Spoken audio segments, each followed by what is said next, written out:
Tenemos el tema 4 que tiene que ver con un dispositivo llamado capacitor.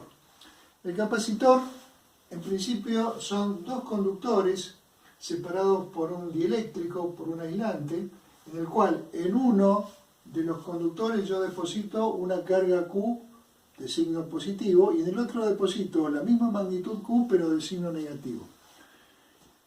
En consecuencia, bueno, puedo pensar que se va a establecer un campo eléctrico, ¿sí?, atravesando el dieléctrico, y debo pensar, o tengo la posibilidad de poder medir una diferencia de potencial entre uno de los conductores y el otro conductor. Eso sería un capacitor. Ahora, el capacitor tiene un parámetro de medición que lo distingue, que se llama capacitancia. Y esa capacitancia resulta justamente del cociente entre la carga que yo deposité, positiva o negativa, y la diferencia de potencial que se desarrolla entre un conductor y otro. De tal manera que la capacitancia de un capacitor, en consecuencia, se puede medir en coulombios sobre voltios. Pero coulombios sobre voltios merece una unidad específica para medir la capacitancia de un capacitor, que es el faradio. ¿Sí? Un coulomb sobre voltio se va a llamar faradio y se va a anotar con la letra F. El faradio en general es una unidad extremadamente grande, porque el coulombio de carga es una unidad extremadamente grande de carga. Entonces, lo más normal va a ser que en general en los ejercicios o en las aplicaciones que tengan que ver con capacitores hablemos de microfaradios, nanofaradio, picofaradio, vale decir, los valores usuales son mucho más pequeños que el faradio como unidad principal. De todas maneras, bueno, y este va a ser el símbolo eléctrico de un capacitor, que van a ser dos palitos paralelos y dos conductores que están conectados a él con la letra C, que me va a indicar cuántos faradios, microfaradios, picofaradios, nanofaradios tiene el capacitor en cuestión de lo que yo esté trabajando, ¿sí?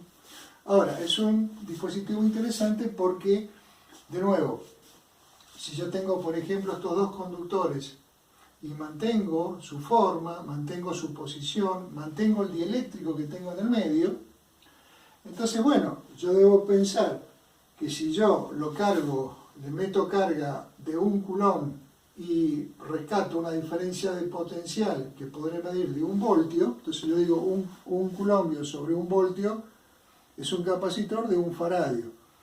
Perfecto, entonces debo saber que si yo duplico la carga, la llevo a 2 coulombios, entonces evidentemente la diferencia de potencial deberá saltar a 2 voltios, porque siempre el cociente, así como 1 coulomb sobre 1 voltio me dio el faradio de este capacitor, si yo duplico la carga a 2 coulombios, la diferencia de potencial obviamente también deberá cambiar a 2 voltios para que 2 sobre 2 me siga dando 1. Entonces yo tengo ahí un capacitor, un dispositivo que se llama capacitor, cuya capacitancia es de 1 faradio, ¿sí? Bien. Por supuesto que estos dos conductores generales, de una forma arbitraria, no es lo más usual. Lo más usual, y acá empezamos el estudio un poquito más formal, es el llamado capacitor de placas paralelas. Justamente el símbolo eléctrico que vamos a usar en los circuitos del capacitor hace referencia justamente a un capacitor de placas paralelas. Vale decir, un capacitor en donde los conductores no van a tener una forma cualquiera, sino que van a ser placas delgadas y van a tener una disposición relativa tal que la distancia que guardan entre ellas va a ser una constante, y en esa distancia yo voy a colocar un aislante que podrá ser vacío, podrá ser aire, podrá ser cualquier material de los llamados dieléctricos. Entonces, bueno, este sería un dibujo típico donde yo dibujo dos placas paralelas que están separadas internamente a una distancia D. Cada placa tiene un área A, Y en consecuencia yo voy a cargar una placa con Q positiva y otra placa con Q negativa. Como estamos en planos de carga, dos planos de carga, entonces sabemos que cuando tenemos una distribución superficial de carga, hacemos referencia a la densidad superficial de carga sigma. Entonces voy a tener sigma positivo de un lado, sigma negativo del otro. Y acá empezamos recordando una de las aplicaciones de la ley de Gauss. La ley de Gauss me permitía, si recordamos, encontrar la intensidad de campo eléctrico entre placas paralelas. Entre placas paralelas de carga más, menos, la misma carga Q positiva y negativa, recordemos que ese campo eléctrico venía por sigma, esa densidad superficial de carga, en valor absoluto, ¿sí? Sabemos que sigma será de un signo positivo de un lado y de signo negativo del otro. Entonces, la intensidad del campo eléctrico será el valor de sigma dividido epsilon 0. ¿Por qué? Porque arrancamos en principio pensando que el dieléctrico que hay en el medio es el vacío, ¿sí? Bien, de la unidad 3, lo último que habíamos visto, recordemos que una diferencia de potencial que yo podía llegar a plantear en un problema de electrostática, se podía llegar a resolver a través de la integral entre A y B del campo eléctrico por el diferencial de trayectoria entre A y B, ¿sí? Para el caso de estas dos placas, recordemos que justamente el campo eléctrico entre placas paralelas era un campo uniforme, vale decir, yo debo saber que el campo eléctrico en cualquier parte del dieléctrico que separa las placas tiene la misma magnitud, la misma dirección y el mismo sentido, y por lo tanto esta expresión de la diferencia de potencial yo me permito sacar el campo eléctrico por fuera de la integral. El producto punto con el diferencial distancia me va a dar un coseno de 0, vale decir 1, y la integral del diferencial distancia entre el punto A y el punto B no es otra cosa que la distancia que separa las placas. Por lo tanto, B a B, planteado desde la unidad de potencial como la integral de E diferencial L entre los dos puntos que me interesan, termina siendo para nuestro capacitor el campo eléctrico uniforme por la distancia que separa las dos placas. Por lo tanto, importante recordar ahora también que así como el campo eléctrico en la unidad 1 lo medíamos en Newton sobre Coulomb, porque en definitiva terminaba siendo fuerza por unidad de carga, es lo mismo, Newton sobre Coulomb. Ahora vemos que también el campo eléctrico se puede llegar a medir, se puede llegar a dar en unidades de voltios sobre metros. Voltios sobre metros también son las unidades de campo eléctrico.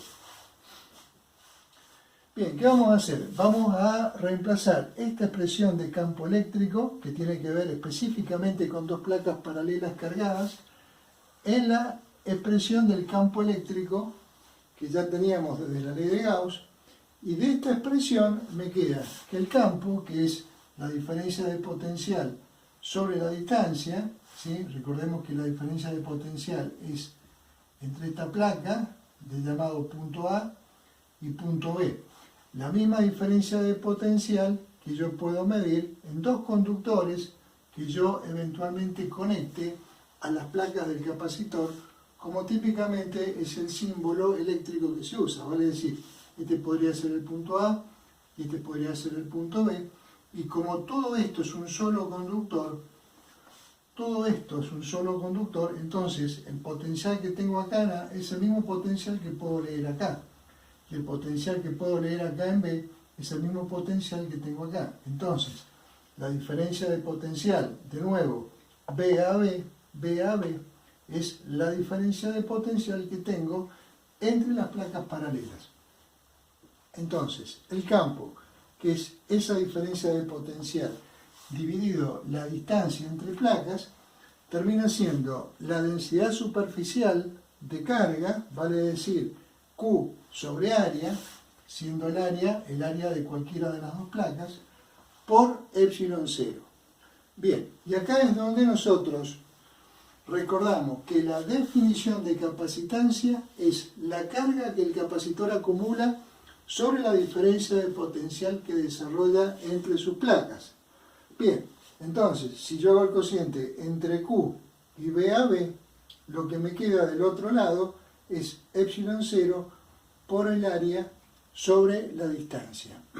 Es decir, entonces, el capacitor como dispositivo tiene como forma de medirse la llamada capacitancia, que según digamos la definición física es el cociente entre la carga que acumula y la diferencia de potencial que desarrolla entre sus bornes. Ahora, cuando voy a construir un capacitor de placas paralelas, resulta que esa misma capacidad, esa misma capacitancia, desde el punto de vista constructivo, ¿sí?, desde el punto de vista físico, es la carga sobre la diferencia de potencial. Pero desde el punto de vista constructivo es el epsilon 0. ¿Por qué? Porque en el dieléctrico tengo vacío. Por el área enfrentada entre las placas, dividido la distancia que las separa. Vale decir, si el capacitor tiene mayor área, si yo puedo llegar a aumentar el área, estoy aumentando la capacitancia de este capacitor. Si yo puedo llegar a disminuir la distancia entre placas, entonces también estaría aumentando la capacitancia de este capacitor. Y si eventualmente yo decido no colocar vacío o aire en el medio, sino que quiero incorporar un dieléctrico de características distintas, bueno, ya veremos entonces que en consecuencia, en un caso como ese, habría que cambiar este epsilon 0 por un epsilon acorde al dieléctrico que yo estoy colocando. En el momento que estábamos viendo que un capacitor son dos conductores separados por un dieléctrico, no necesariamente tenemos que quedarnos con el capacitor de placas paralelas, ¿sí? Existen otros capacitores, como por ejemplo lo que está propuesto en el pizarrón, que está en el programa, que es, por ejemplo, el capacitor cilíndrico. También aparece en el libro, se puede observar, no lo vamos a hacer porque no está en el programa, el capacitor esférico, ¿sí? Pero en definitiva todos se basan en la situación de la definición de la capacitancia de un capacitor, vale decir, el cociente entre la carga que acumula y la diferencia de potencial que desarrolla, justamente haciendo aplicación a esta expresión para una configuración de campo distinta, porque vamos a usar un capacitor cuyo formato es cilíndrico, ¿sí? Vamos a ver ahora esa nueva forma de poder resolver el mismo problema. ¿Qué es lo que es un capacitor cilíndrico? Bueno, en definitiva, de nuevo, el capacitor son dos conductores separados por un dieléctrico, uno con carga más Q, otro con carga Q negativa, ¿sí? En un caso como este, yo tengo, capacitor cilíndrico sería un conductor central relativamente de un diámetro o de un radio muy pequeño, comparado con un conductor que lo envuelve concéntricamente, digamos, una simetría axial que se llama, en la cual este segundo conductor tiene un radio suficientemente mayor, RB, al RA del conductor central.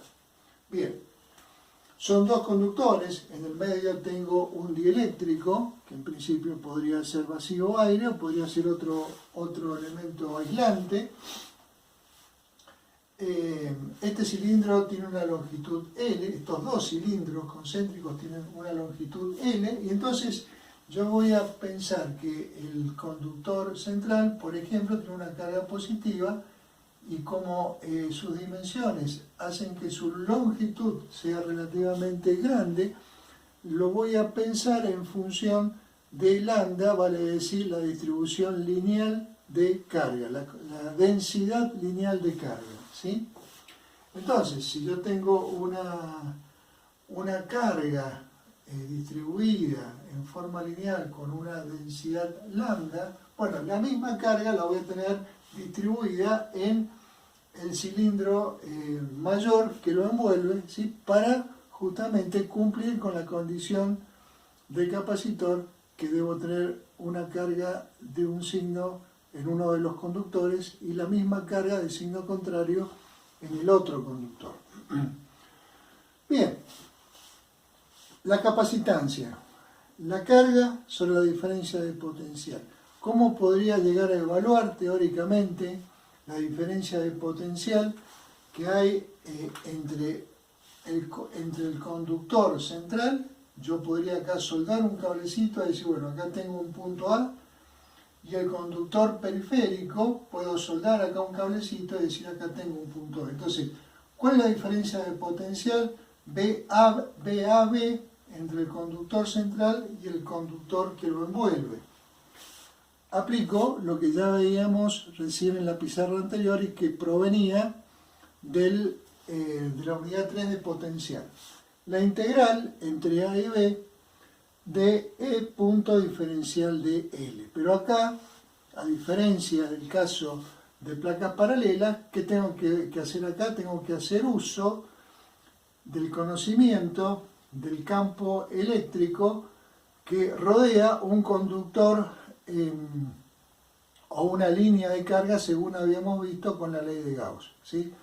De la misma manera que recién, como teníamos placas paralelas, recordábamos que la ley de Gauss me había dicho que el campo eléctrico entre placas paralelas era uniforme y tenía una magnitud igual a sigma sobre epsilon 0.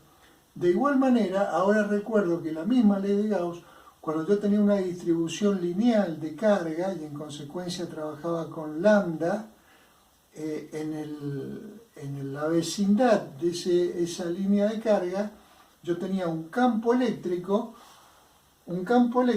que ya no era uniforme, era obviamente radial, ¿sí? Y dependía de la distancia al conductor central.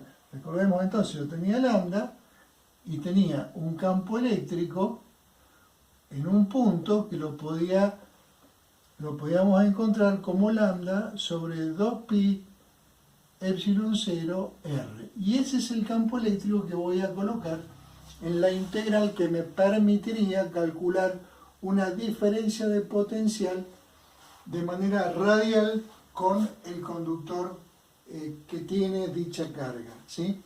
Entonces, viendo esta integral, yo tengo el campo eléctrico, ¿es uniforme? No, va cambiando en dirección y va cambiando en magnitud de acuerdo al radio o a la distancia.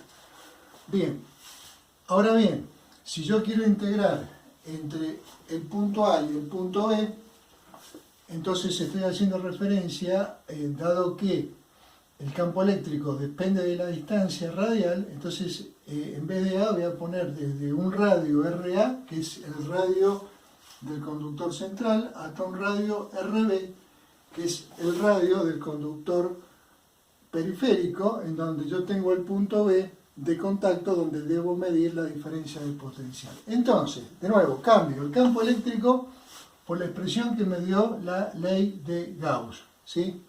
Cambio el diferencial de L de recorrido por el diferencial de R. ¿Por qué? Porque yo me voy a mover de manera radial en cualquiera de las direcciones que parten del conductor central. Y como la variable de integración justamente es R, y obviamente el coseno del ángulo involucrado en el producto punto entre R y un campo eléctrico siempre va a ser coseno de 0, vale decir 1. Entonces, bueno, integro con respecto a la variable que va a ser el radio, ¿sí? El campo eléctrico va a ir cambiando de acuerdo al radio, entonces la variable de integración tiene que ver con el radio y los extremos de integración me obligan a poner desde el radio menor al radio mayor, en donde debo definir la diferencia de potencial que pretendo medir. Cuando yo integro, me queda diferencial de R sobre R. Esa integral es el logaritmo natural de RB menos el logaritmo natural de RA, o lo que es lo mismo, el logaritmo natural del cociente entre RB y RA. Y ahí obtengo lo que necesitaba, vale decir, la diferencia de potencial que se podrá desarrollar entre el conductor central y el conductor externo, ¿sí? Diferencia de potencial B a B, que está incluida en la expresión de la capacitancia. Entonces, acá pongo la diferencia de potencial y cuál es la carga Q que acumula este capacitor. Y la carga Q que acumula, si hemos partido del conocimiento de la densidad lineal de carga, entonces esa carga Q va a ser la densidad lineal por la longitud que tiene mi capacitor cilíndrico, tras lo cual puedo cancelar lambda y me queda que la capacidad para un capacitor cilíndrico, digamos, la expresión constructiva de esta capacitancia tiene que ver con las características físicas del capacitor, lo mismo que pasaba con el capacitor de placas paralelas, vale decir, depende del material que tengo de aislante, acá sigue estando epsilon 0 como si estuviésemos vacío,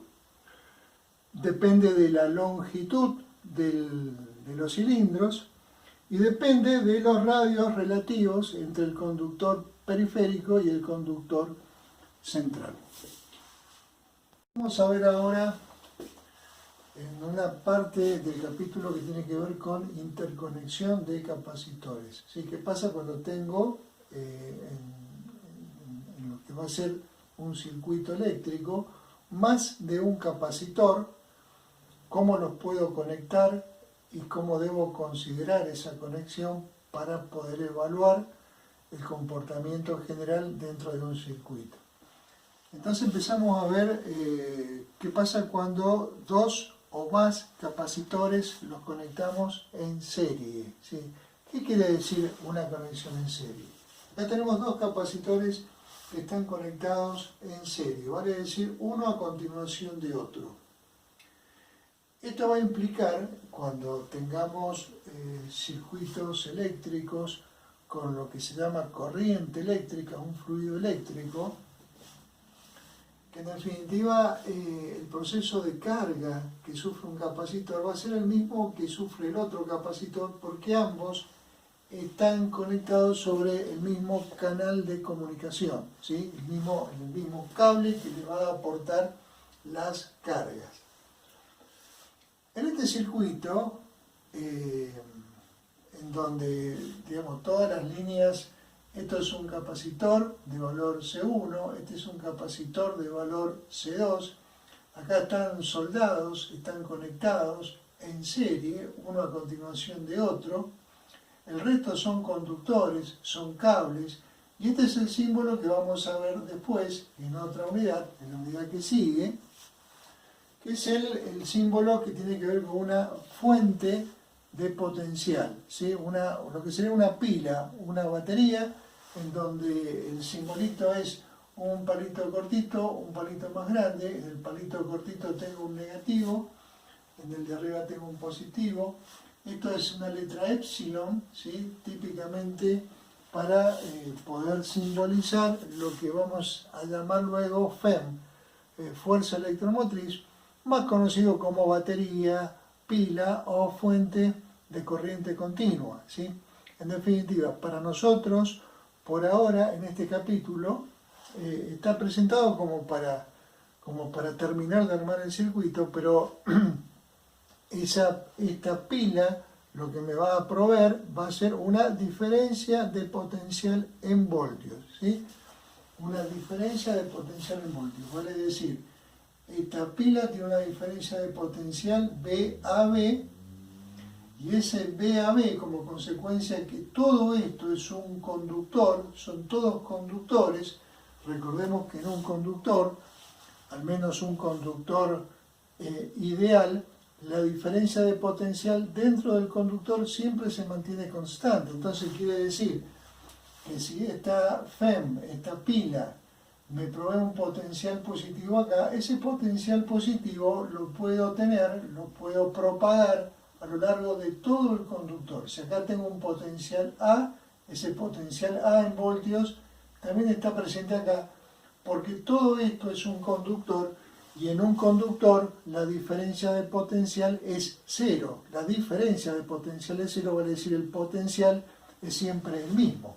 Entonces, el potencial que provee esta pila está acá, A por arriba, y el potencial de signo negativo que provee la misma batería está acá, ¿sí? En B.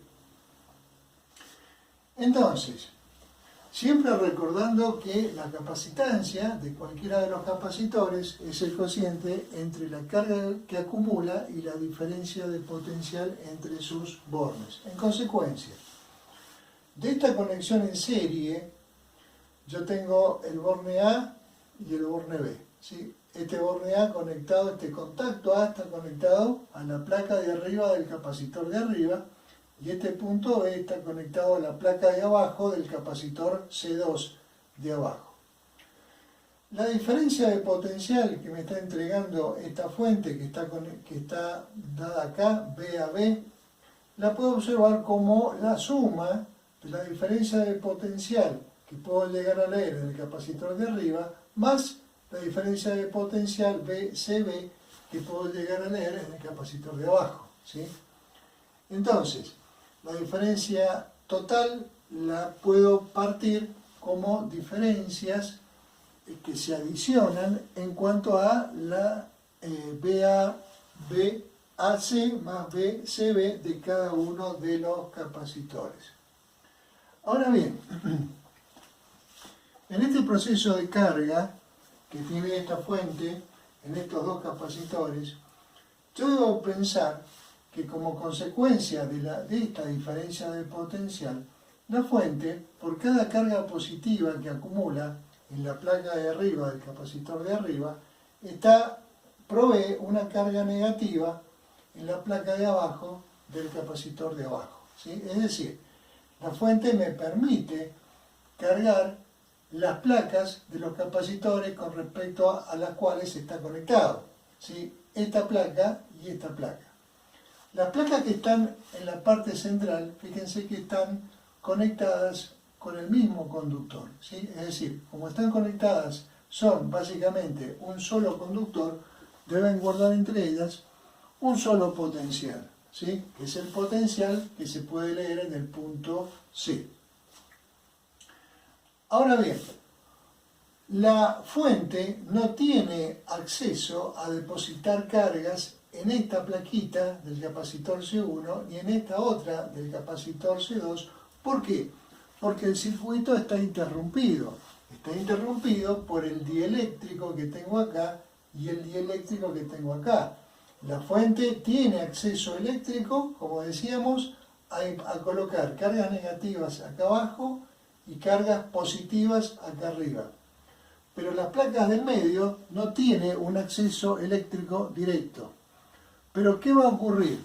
Va a ocurrir que como consecuencia del fenómeno de inducción, de la proximidad de las placas de cada uno de los capacitores, cuando en este capacitor C1 la fuente deposita en la placa de arriba cargas positivas, esas placas positivas inducen cargas negativas de la misma magnitud, pero negativas, en la placa de abajo, y en consecuencia el capacitor C2 abajo le va a ocurrir lo mismo. Como consecuencia de que la fuente deposita cargas negativas en esta placa, estas cargas negativas inducen en la placa de arriba un signo contrario, ¿sí? De tal manera que si todo esta placa con este conductor y esta otra placa, que todo era un solo conductor, en principio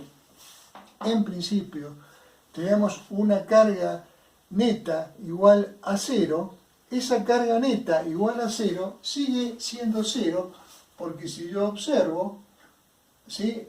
Tengo acá cargas negativas, cargas positivas, todo este conductor sigue teniendo una carga neta cero. Pero los capacitores en sí mismos, esto como capacitor, adquiere una carga Q más menos, y este otro capacitor también adquiere una carga Q más menos, de tal forma que la carga Q que logro depositar en este capacitor es la misma carga Q que logro depositar en este otro capacitor, ¿sí? La carga en los dos capacitores conectados en serie son iguales por todo lo que estamos diciendo. Si nos vamos a esta expresión, en donde la diferencia de potencial V a V es esta suma, entonces, advirtiendo que la diferencia de potencial de esta expresión, si yo despejo V, va a ser igual a Q sobre C, entonces VAC va a ser VAC, esta caída de potencial va a ser igual a Q sobre C1, mientras que la caída de potencial en el otro capacitor va a ser igual a Q sobre C2. Es decir, las dos diferencias de potencial, que no tienen por qué ser iguales, han de ser distintas. Van a ser distintas porque C1 y C2 son capacidades que en general pueden ser distintas. Lo que sí van a ser iguales son las cargas que están depositadas tanto en el capacitor de arriba como en el capacitor de abajo. Por lo tanto, fíjense que Q, al renglón seguido, lo puedo sacar como común denominador de 1 sobre C1 más 1 sobre C2. De tal manera entonces que si yo ahora pienso que la carga Q, que es única para el sistema, la carga que adquirió el sistema, si yo la divido por V a V, defino una capacidad que sería una capacidad equivalente a la respuesta que estos dos capacitores me dan, porque están conectados en serie, Q sobre la tensión total, me estaría dando, si yo despejo, esta expresión, 1 sobre C1 más 1 sobre C2. En consecuencia, logramos saber que la capacidad equivalente, vale decir, un solo capacitor que yo pienso teóricamente que podría llegar a reemplazar a una conexión de capacitores en serie, va a ser igual a 1 sobre C1 más 1 sobre C2 más 1 sobre C3 más 1 sobre C4, porque este fenómeno se va a replicar en la medida que yo coloque no 2, sino 3, 4, todos los capacitores que yo desee los puedo conectar en serie, y en consecuencia toda esa conexión en serie la puedo reemplazar por un solo capacitor equivalente cuyo valor lo puedo medir a través de esta expresión, recordando de elevar esto a la menos 1 según lo que hemos deducido. A modo de ejemplo, supongamos que tenemos dos capacitores, C1 y C2. C1 vale 3 microfaradios, vale decir 3 por 10 a la menos 6 faradios. Y C2, 6 microfaradios, ¿sí? Los capacitores están colocados uno a continuación del otro. Supongamos que V a V, ¿sí? La fuente con la cual lo vamos a conectar, V a V es una fuente de 12 voltios. Lo vamos a conectar con 12 voltios. Entonces, una pregunta, un análisis típico de este tipo de cosas es, en principio, ¿cuál es la carga que va a adquirir cada capacitor? ¿Sí? Y una vez que yo encuentre la carga que va a adquirir cada capacitor, sabiendo que yo aplico acá 12 voltios, entonces de esos 12 voltios, ¿cuántos voltios caen en el capacitor de arriba y cuántos voltios tengo en el capacitor de abajo? ¿Cuál es el procedimiento? Bien, lo que estábamos viendo al principio acá, vale decir, la primera herramienta a la cual debo acudir es hallar el capacitor equivalente, un capacitor como si fuese un capacitor único que va a reemplazar a estos dos que tengo acá. ¿Cómo lo hago? Bueno, 1 sobre C1 más 1 sobre C2 elevado a la menos 1. ¿Cuánto me da? 2 microfaradios. Vale decir, yo puedo reemplazar estos dos capacitores por uno solo de 2 microfaradios y el circuito, el entorno que está conectado a esto, ni se entera, ¿sí? Todo esto puede ser reemplazado entonces por un capacitor de 2 microfaradios. Perfecto. Entonces, si yo tengo un capacitor de 2 microfaradios sometidos a una diferencia de potencial de 12 voltios, ¿sí? ¿Cuánta carga acumula este capacitor? Bueno, así como C es igual a Q sobre B, Q es igual a C por B. C, 2 microfaradios, B, la diferencia de potencial 12 voltios, 2 micro por 12 voltios es 24 microcoulombios, porque estamos averiguando carga, ¿sí?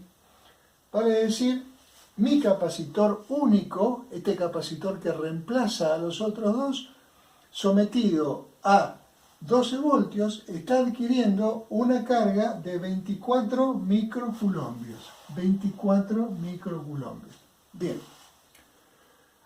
Ahora que ya tengo la carga de este capacitor único, vuelvo al problema original, en donde yo ahora tengo que volver a tomar en cuenta que en realidad no tengo un capacitor único, sino tengo la conexión en serie. Entonces debo decir, de acuerdo a todo lo que hemos visto, que si este capacitor único había adquirido una carga de 24 microcoulombios, entonces ¿cuál es la carga Q1 del capacitor 1? 24 microcoulombios. ¿Y cuál es la carga Q2 del capacitor 2? 24 microcoulombios. Todos tienen la misma carga, ¿sí? Si el capacitor 1 tenía 24 microcoulombios, cada uno de los capacitores que están conectados en serie tienen cada uno también 24 microcoulombios. Entonces,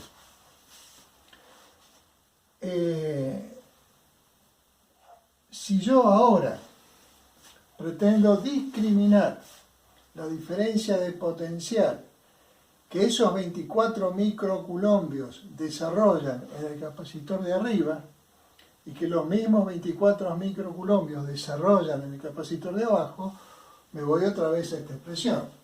Ahora que necesito diferencia de potencial, es decir, cuando necesitaba la carga, despejaba y tenía C por B. Ahora que necesito la diferencia de potencial, sé que es Q sobre C. Entonces, ¿cuánto vale la diferencia de potencial acá? Q sobre C1. Q, 24 microcoulombios, C1, 3 microfaradios, ¿cuánto me da? 8 voltios. Me voy a la diferencia de potencial V2 del capacitor 2. Es igual a Q sobre C2. Q, 24 microcoulombios, ¿cuánto vale C2? 6, 24 sobre 6 me da 4 voltios.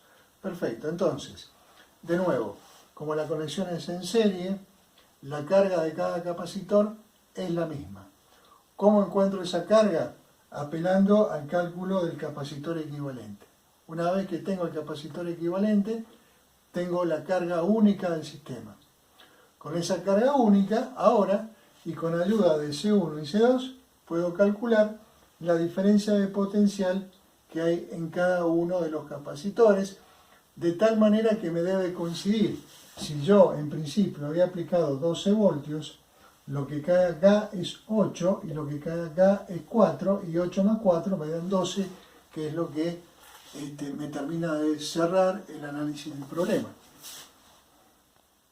Acá tenemos la otra manera que podemos encontrar en los circuitos eléctricos de conectar capacitores en lo que se va a llamar conexión en paralelo. Vale decir, yo estoy conectando esta patita de este capacitor con esta otra a través de un cablecito, y las otras patitas también están conectadas entre sí a través de otro cablecito, ¿sí? Están patitas con patitas conectados.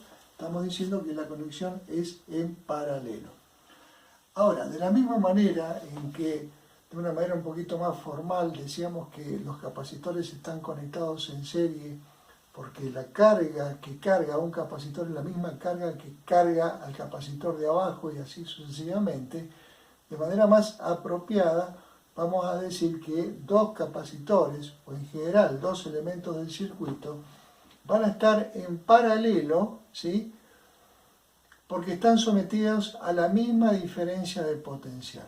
Es decir, uno visualmente puede advertir que están patitas con patitas conectados como soldados, entonces no están en paralelo, pero más apropiadamente uno debe advertir que De nuevo acá está la fuente a la cual estábamos haciendo referencia recién.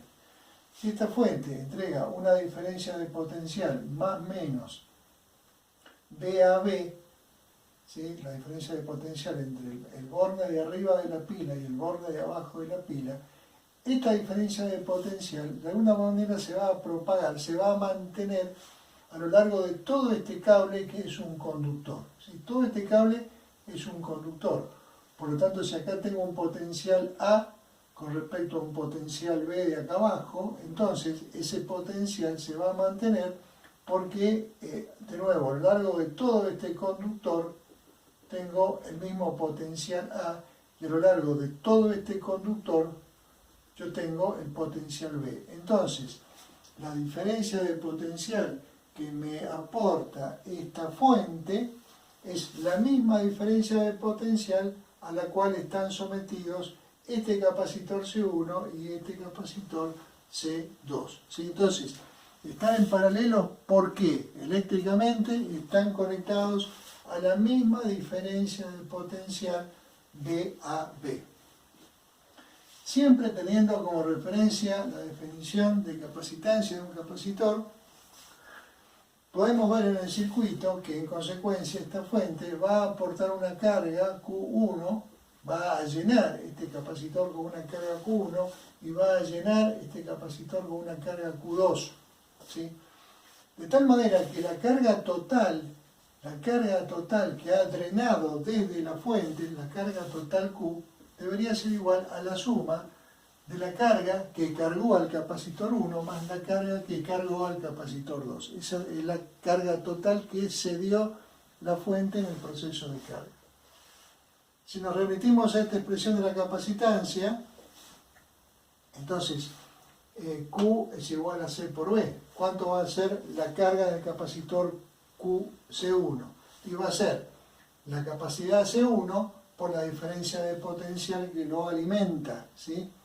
De la misma manera, Q2, C por B, va a ser igual a la capacitancia 2 del capacitor 2 por la diferencia de potencial B a B, y obviamente las diferencias de potenciales en ambos capacitores, por estar en paralelo, es la misma. En consecuencia, puedo sacar B a B como factor común de C1 más C2, y si yo a la carga total que se dio la fuente la divido por la diferencia de potencial total que tiene la fuente, entonces Q sobre B me está dando la capacidad que la fuente B, ¿sí? La capacidad que tiene colgada, la capacidad que ella tiene que entregarle carga, es el cociente entre la carga que entrega y la diferencia de potencial que provee, y a eso va a ser, le vamos a llamar capacidad equivalente. Vale decir, puedo pensar, o desde el punto de vista de la fuente, ella ve un capacitor de valor igual a la carga total que entrega sobre la diferencia de potencial que ella también entrega. Y en consecuencia advertimos que cuando yo tengo dos o más capacitores conectados todos en paralelo, yo puedo pensar en un solo capacitor equivalente que reemplace al conjunto, y es ni más ni menos que la suma directa de todas las capacitancias de todos los capacitores que están conectados en paralelo. Vamos otra vez a un ejemplo numérico. Otra vez pensamos en que esta fuente es de 12 voltios, voy a aplicar 12 voltios en paralelo, otra vez a los dos capacitores que teníamos en la pizarra anterior, 3 microfaradios y 6 microfaradios. Bien, ¿cuál va a ser para esta conexión la capacidad equivalente? Ahora es más fácil, directamente C1 más C2, 3 más 6 es 9 microfaradios, ¿sí? ¿Cuál es la carga Q total que entrega la fuente a mi conexión de capacitores? Bien, es de la expresión de carga, que termina siendo igual Q, termina siendo igual a C por B. ¿Cuál es la capacidad única y total que ve la fuente? 9 microfaradios. ¿Cuál es la diferencia de potencial? 12 voltios. Entonces, bueno, 9 por 12, 108 microculombios. La fuente entregó 108 microcoulombios, ¿sí? Como si fuera a un solo capacitor cuyo valor único es de 9 microfaradios. Bien, ahora, yo puedo hacer el cálculo individual. Sí, yo puedo hacer el cálculo, es decir, yo tengo acá un capacitor de 3 microfaradios sometido a 12 voltios. ¿Qué carga Q1 almacena? Bueno, el producto de la capacidad, 3 microfaradios, por la diferencia de potencial, 12 voltios, me da individualmente 36 microcoulombios. El otro capacitor, lo mismo, está sometido a la misma diferencia de potencial, 12 voltios, pero esta vez la capacitancia es de 6 microfaradios, hago el producto, me da 72 microcoulombios, y obviamente la carga de uno más la carga del otro es la carga total que habíamos previsto cuando pensábamos que teníamos un solo capacitor equivalente a todo el conjunto.